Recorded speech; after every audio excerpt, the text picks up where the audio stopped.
Welcome to Kenton's videos. Enjoy the video. In this video, I will explain how to check if an oxygen sensor is bad.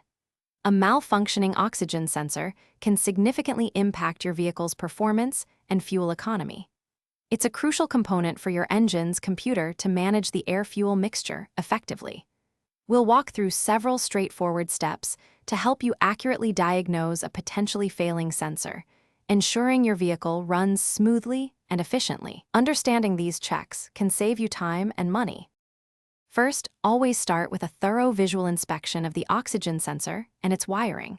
Look for any signs of physical damage, frayed wires, or corrosion. Next, connect an OBD2 scanner to your vehicle's diagnostic port.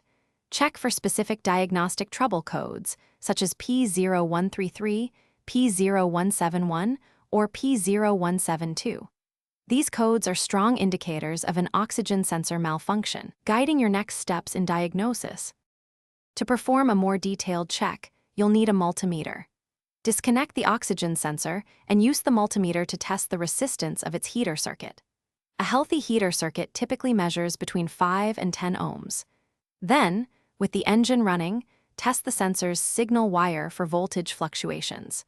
You should observe readings varying rapidly between 0.1 and 0.9 volts, indicating proper operation.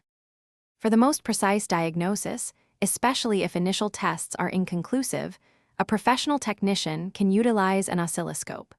This tool provides a detailed visual representation of the sensor's waveform, revealing subtle issues. If your tests consistently indicate a faulty oxygen sensor, replacement is essential. Always opt for a high-quality, direct-fit replacement to ensure optimal engine performance, improved fuel efficiency, and to keep that check engine light off.